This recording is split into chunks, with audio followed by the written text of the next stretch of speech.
हमने नया chapter start किया था, चैप्टर नंबर 12 जो है कि जो है विद्युत, ठीक है, इलेक्ट्रिसिटी। इसमें हमने इसके पहले की वीडियो क्लास में पढ़ा था, क्या पढ़ा था कि विद्युत धारा क्या है। कोई बता सकता है विद्युत धारा क्या है?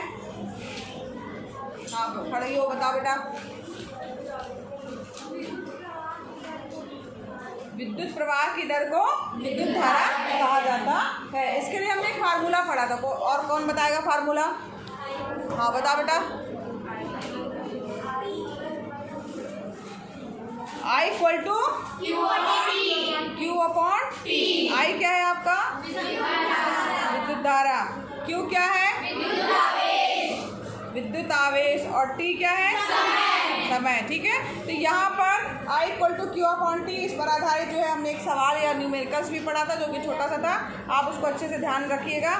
आज हम पढ़ेंगे क्या विद्युत विभव और विभवांतर क्या चीज़ होती है।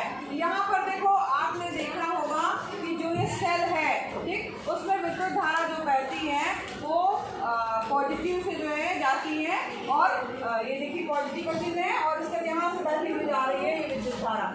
और लेकिन जो इलेक्ट्रॉन्स है उसकी दिशा जो होती है विपरीत होती है। यहाँ पर जो पर्पल कलर से दिख रहे हैं, ये क्या है? आपके इलेक्ट्रॉन्स हैं। तो यहाँ पर किसी चालक में आवेश के प्रवाह की दर जो है वो विद्युत धारा कहलाती है, और यहाँ पर जो है ये विद्युत धारा बह रही है, और जब इसी के कारण आपका जो है वो बल्ब जो है वो चलता है। इस तरीके से जो है जब प्रवाहित होती रहती है, तो यहाँ पर जो बल्ब जलने के लिए, अब यहाँ पर एक बात और आती है कि भाई बैटरी की क्यों आवश्यकता है बल्ब जलने के लिए? हम डायरेक्ट बटन दबाएं और बल्ब जल जाए, या कोई हमें क्यों ज़रूरी है कि क्या चीज़ होना चाहिए, है ना? तो ये डायरेक्ट बटन दबाएं, बल्ब में लगा दें और जल जाए। तो यहाँ पर देखो, बल्ब के जलने की प्रक्रिया में विद्युत धारा के साथ एक और भौतिक राशि जो है वो काम करती है, जिसे क्या कहा जाता है? विद्युत विभवांतर कहा जाता है। उसको क्या कहा जाता है? विद्युत विभव में अंतर। अब इसको कैसे हम समझेंगे कि विभवांतर क्या चीज़ है, यानी विभव में अंतर क्या है? तो यहाँ पर ढलान लिया है, समतल फर्श लिया है। ढलान वाले फर्श में आप पानी डालेंगे बिना किसी बल लगाए, सीधे ऐसे खाली गिरा दिया, तो आप देखेंगे पानी बहता जाएगा। और समतल अगर फर्श है तो उसमें भी पानी बहेगा थोड़ी दूर तक, लेकिन रुक जाएगा। दोनों प्रक्रियाएं आप देख रहे होंगे, इसमें बिना किसी बल के ही वो पानी धीरे धीरे करके नीचे जा रहा है। क्यों जा रहा है, बता सकता कोई? क्योंकि ढलान है, यानी कि यहाँ से ये ऊंचा है और दूसरी तरफ नीचे में अंतर है। दोनों की परिस्थितियों में क्या ऐसा अंतर है जिसके कारण पानी के साथ ऐसा हुआ होगा? तो वो है ऊंचाई। ठीक है, तो ऊंचाई में अंतर के कारण जो है वो ढलाव पर गुरुत्वाकर्षण बल भी लग रहा है, और साथ ही साथ पानी के अणुओं के बीच में एक दूसरे को आकर्षण बल भी लग रहा है, जिसके कारण पूरा पानी एक साथ खींच के नीचे जा रहा है। अगर मान लीजिए इसी समतल उसमें एक नल लगा दिया जाए, तो क्या उसमें जो है पानी जो है वो बहेगा, बह के आएगा? नहीं बहेगा। क्यों नहीं बहेगा? तो क्योंकि उसके बीच में जो है वो समतल है, ठीक है, तो नहीं बहेगा। जब तक पीछे से कोई भी बल नहीं लगाया जाए, या यूँ कहें कि कोई भी दबाव नहीं लगाया जाए, तब तक पानी जो है वो बहता हुआ नजर नहीं आएगा। इसके लिए क्या किया जाता है? एक टंकी उसमें जोड़ी जाती है पानी की, जो आप देख रहे हैं, समय देखा है ना। और उसके बाद क्या होता है, उसमें पानी भरा होता है, और पानी यहाँ भरा हुआ है वहाँ दबाव ज़्यादा है, और यहाँ दबाव कम है, तो धीरे धीरे करके जो है ज़्यादा दबाव वाले क्षेत्र से कम दबाव वाले क्षेत्र की ओर जो है वो पानी जो है वो बहने लगता है। तो यहाँ भी ढलान की तरह ऊंचाई का अंतर के कारण इस दबाव में अंतर होता है। ठीक है, यहाँ पर ज़्यादा दबाव है, एक तरफ कम, यानी कि पानी के गमन करने के लिए भी दबाव में अंतर होना जरूरी है। एक मिनट, एक चीज़ और ध्यान दीजिए, दबाव में अंतर होना जरूरी है।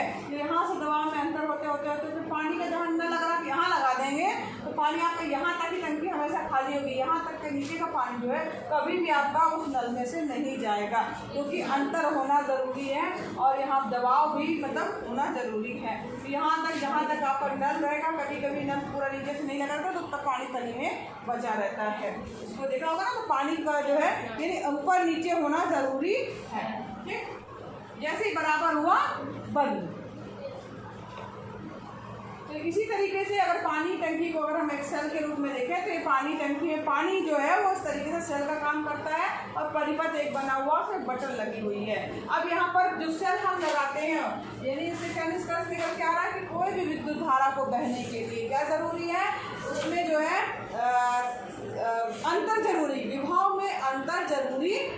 अब विभव में अंतर जरूरी है, तो क्यों कैसे उसको किया जाएगा? या तो हम बिजली के द्वारा जो है वो लेते हैं, ठीक है, मीटर लगा करके इलेक्ट्रिसिटी लेते हैं, या तो फिर हम सेल का प्रयोग कर सकते हैं। सेल में जो एक प्लस है और एक ये माइनस का सिरा देखा हुआ, इनके सिरों में भी जो है वो अंतर होता है, और ये अंतर जो होता है और इसी अंतर के कारण जो है वो विद्युत धारा जो है एक जगह से दूसरी जगह बहती रहती है। तो यहाँ पर एक चीज़ और ध्यान देना चाहिए आपको, क्या कि जो ये इसके बीच में अगर हम बल्ब लगा दें या लगा देते हैं तो होता क्या है,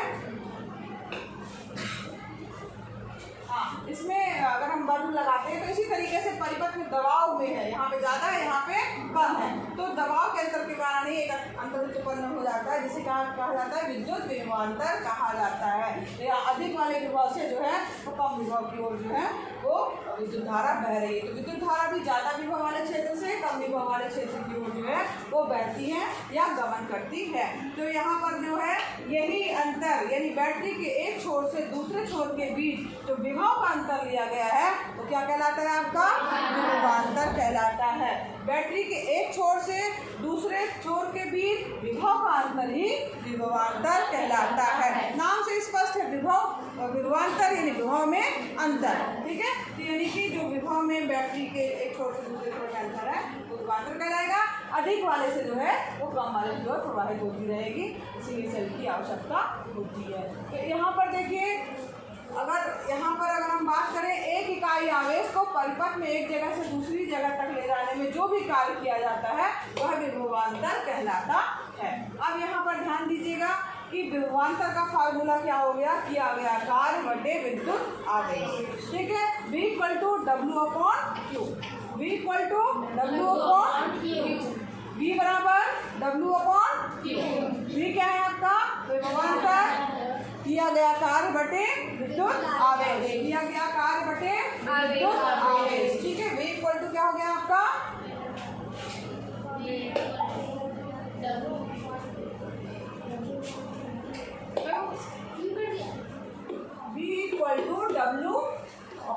W/Q, ठीक है, यही है ना? ये फार्मूला अच्छे से याद कर लीजिएगा। अब यहाँ पर V क्या है? क्या है? क्या है? आवेश। अगर हम Q को 1 करते हैं, यानी इकाई आवेश में किया गया कार्य विभवांतर के बराबर होगा।